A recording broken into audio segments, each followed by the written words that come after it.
davidovinet.com. Vivons ensemble votre histoire.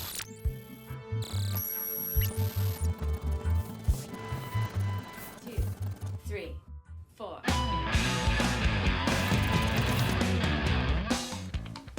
Bonne année 2026 à toutes et tous. Nous sommes très heureux de vous retrouver et d'ouvrir cette nouvelle année de Backstage avec un artiste au parcours incroyable, une voix de 4 octaves, passée par la scène, la télé, le cirque et qui a collaboré avec Serge Lama, Hélène Ségara ou encore le compositeur de Mylène Farmer. Il est actuellement à l'affiche du cabaret musical La Belle Entrée en Vendée et revient aussi avec une version électro de On va s'aimer. Nous accueillons Tiyad.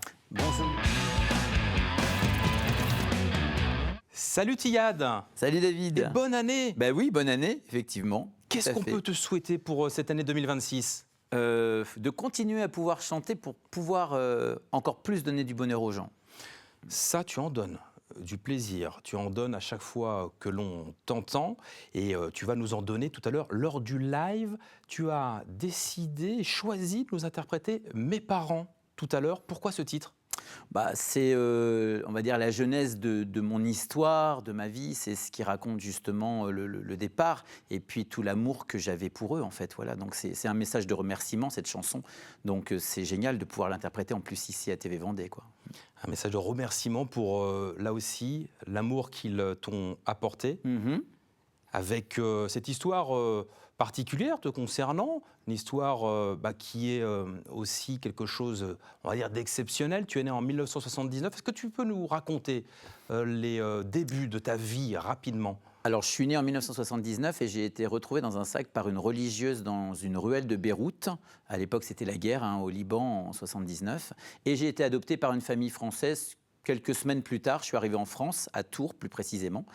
Et ma vie a commencé à partir de ce moment-là, en fait. À quel moment tu l'apprends ? J'aime bien quand tu racontes ce Quand moment je raconte où ça, Ouais. Je l'apprends, je me rends compte, en fait, je suis à l'école et je rentre en 6e et on a les visites médicales à l'époque dans les écoles. Et donc, ma maman m'avait donné une enveloppe avec les papiers pour la visite médicale et c'était une enveloppe avec fenêtre. Et dans la fenêtre, je vois marqué justement mon nom, mon prénom, ma date de naissance et marqué né au Liban à Beyrouth. Donc je ne comprends pas bien. Tu le découvres à ce moment-là, Ah tu es né au je Liban, le et découvre. tu avais 12 ans. J'avais 12 ans, oui, à peu près, quand j'étais en 6e. Et effectivement, c'est vrai que je ne comprends pas trop ce qui se passe. Donc, je vais voir ma prof d'espagnol. Elle me dit vaut mieux que tu en parles avec ta maman. C'était délicat, le sujet. Sûr. Et puis, je suis rentré le midi. Je suis d'abord allé voir ma sœur. J'en ai parlé à ma sœur. Et puis ensuite, je suis allé voir maman. Et puis là, maman est tombée en larmes. Et j'apprenais que voilà, ce n'étaient pas mes parents biologiques, mais des parents adoptifs, en fait. Et dans quel état d'esprit tu étais à ce moment-là ? Sur le moment, c'est très perturbant, surtout quand on a cet âge-là, parce qu'on est en pleine préadolescence. Enfin, c'est un peu compliqué. J'étais au départ un peu perdu, mais ça a duré très peu de temps parce que mes parents, c'était de l'amour inconditionnel, en fait. Donc, du coup, je me voyais difficilement dire papa-maman à d'autres personnes que ces deux personnes-là qui m'avaient déjà éduqué depuis 12 ans, en fait. Donc, du coup... ouais, un petit mois avant que, ça y est, c'est eux que j'aime et ce sont mes parents. Voilà. Tu tires de toute cette histoire une vraie force, puissance vocale aussi, on va en reparler. Alors, tu avais 12 ans quand tu apprends cela, mais tu chantais déjà, tu avais déjà été repéré. Oui. Quels sont les souvenirs que tu gardes de cette enfance où déjà on te dit « Waouh, tiens, tu chantes bien ». En fait, j'étais dans une école à tendance musicale, on va dire. C'est une école où il y avait des religieuses aussi, il y avait une chorale. Et on m'a vite repéré dans la chorale. Et du coup, très vite, ma voix de petit garçon était très, très aiguë et très juste.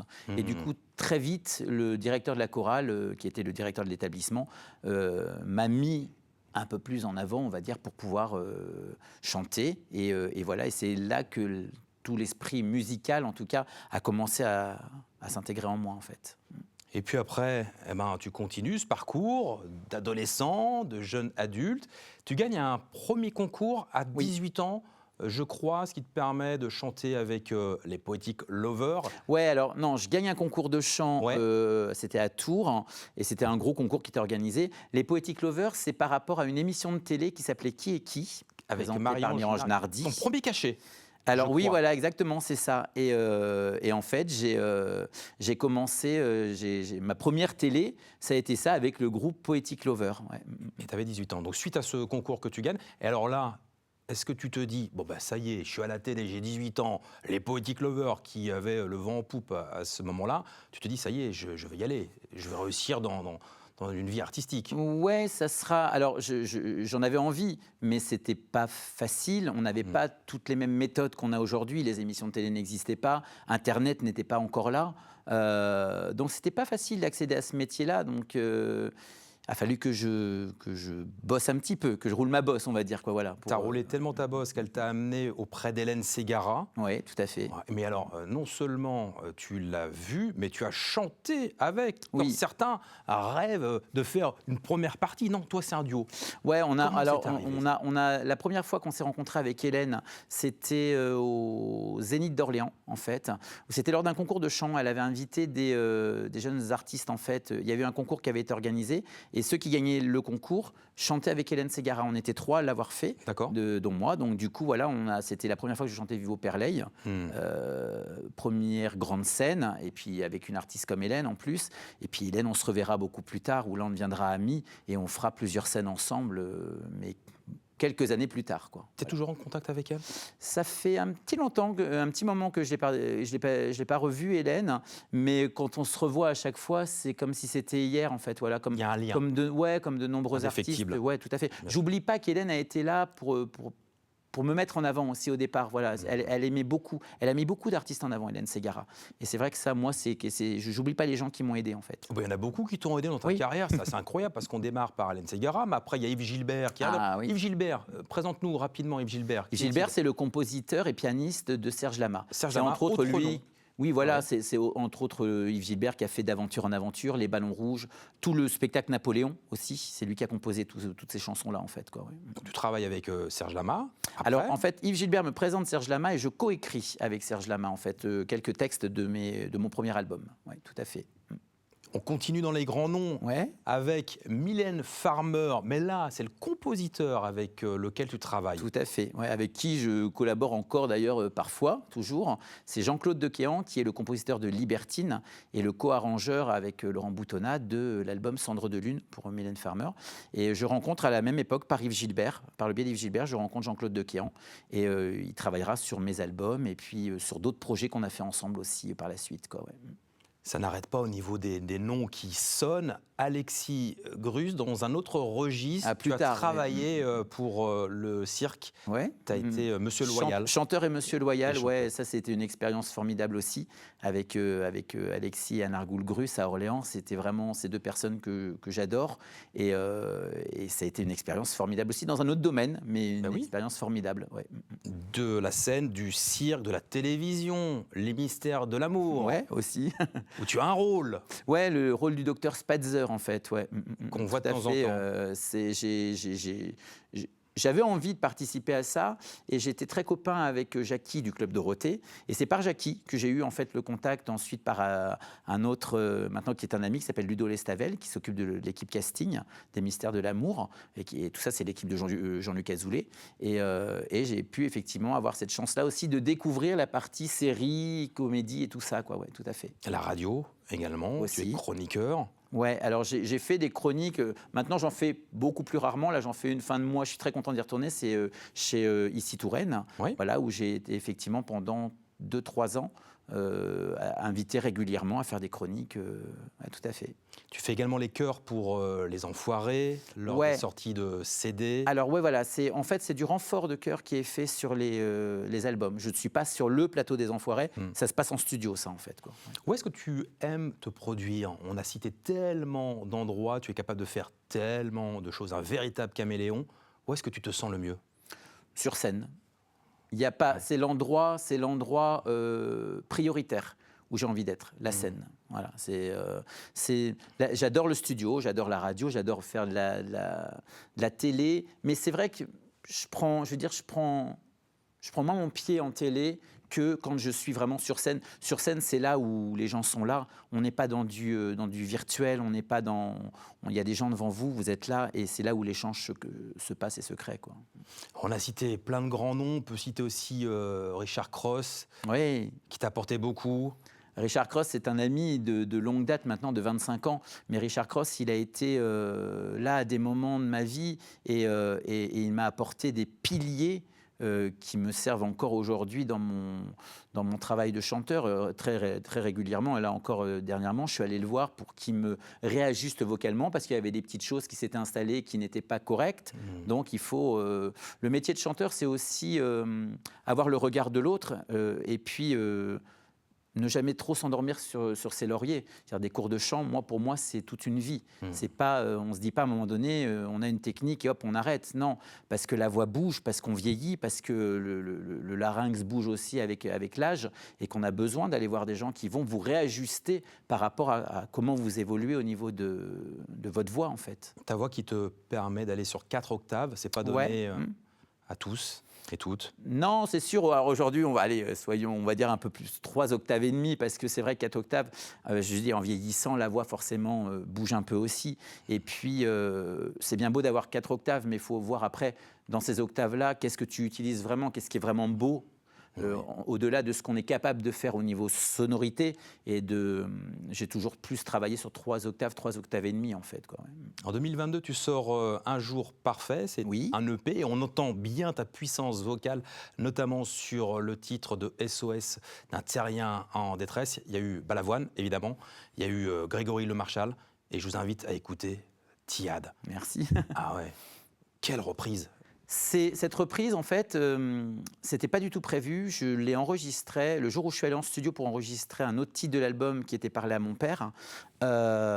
J'enregistre, je vais en studio, je pars, je suis dans le métro, et dans le métro, résonne à l'intérieur de moi, tiens, s'il te reste un peu de temps en studio, ça serait bien d'essayer de poser un intérieur en détresse. C'est pas une chanson que je chantais en fait plus que ça, mais je sais pas, là ça me résonne comme ça. Je l'avais entendu en plus dans mon MP3 et tout, etc., enfin dans mon téléphone, et j'arrive en studio, on fait la prise de Parler à mon père, et je dis les gars, j'aimerais bien enregistrer SOS d'un terrien en détresse. Je rentre en cabine, je ne me souviens de rien. En général, quand je suis en cabine, je me souviens de tout.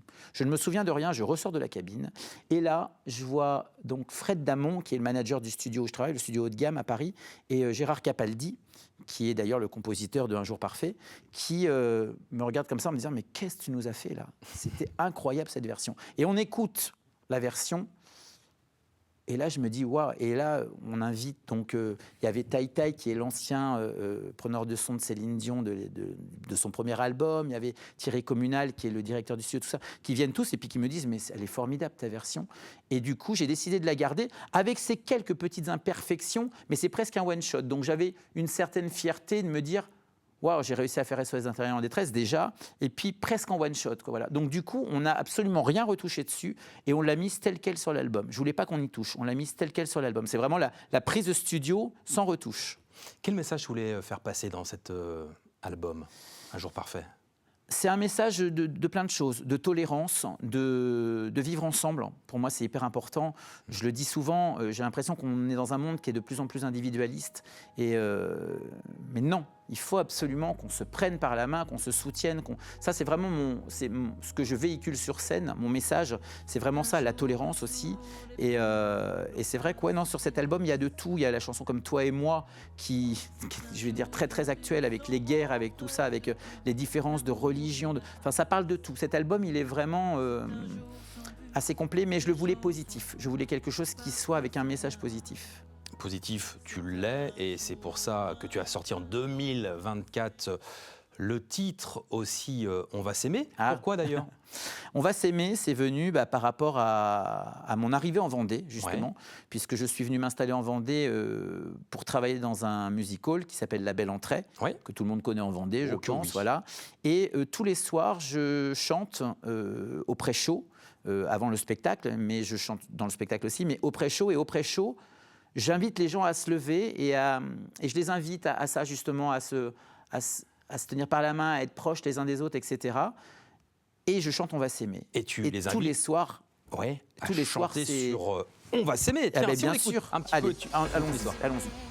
À toucher le ciel, se séparer, à brûler nos ailes, se retrouver comme les hirondelles. On va s'aimer tellement tu es belle. Eh ben ça. Ah, il faut que tu viennes d'ailleurs. Aventure. Aventure. Il faut pour le la voir. revue. Il faut le voir. Il faut être là pour le voir. Et puis après, en plus, on part sur le spectacle Aventure qui est absolument génial.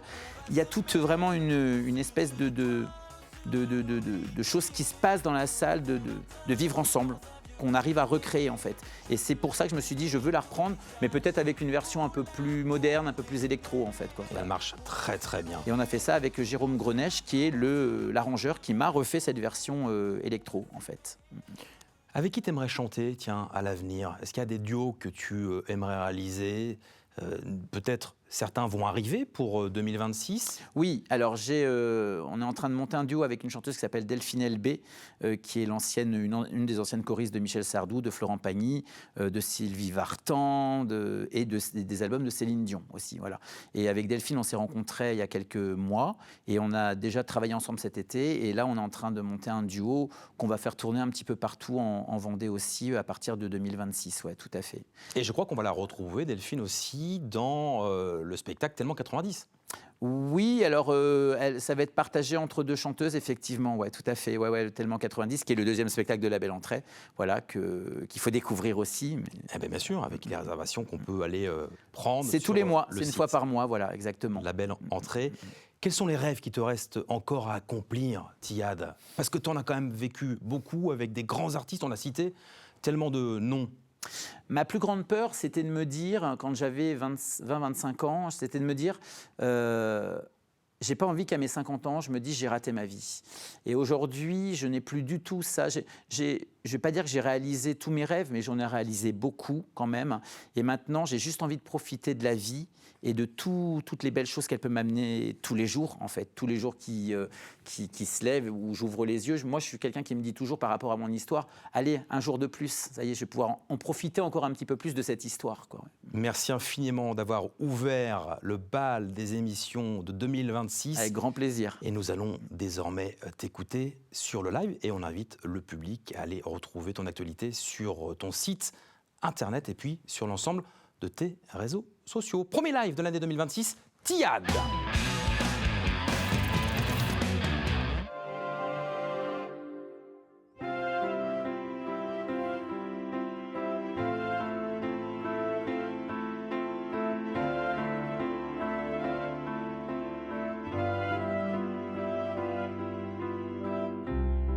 L'identité ne voulait plus rien dire, rien que des mots pour comprendre ou s'enfuir. Il fallait que je sache la vérité sans qu'elle se cache. La vérité, il fallait que je sache.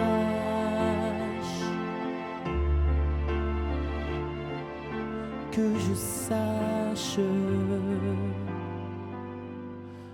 mon sang n'était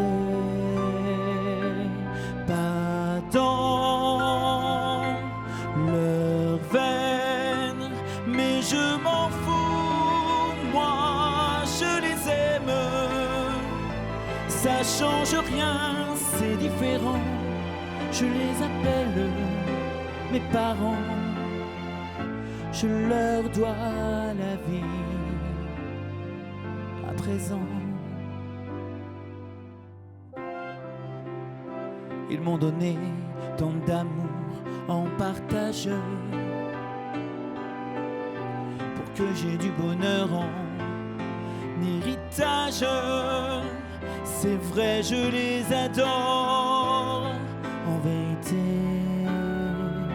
Au-delà de la mort, en vérité, c'est sûr, je les adore.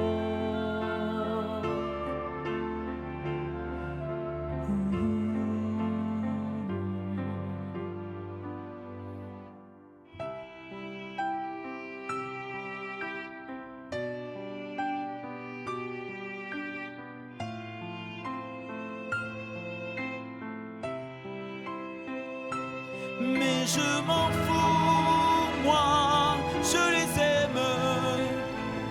Ça change rien, c'est différent. Je les appelle mes parents. Je leur dois la vie. À présent, merci papa. Merci maman.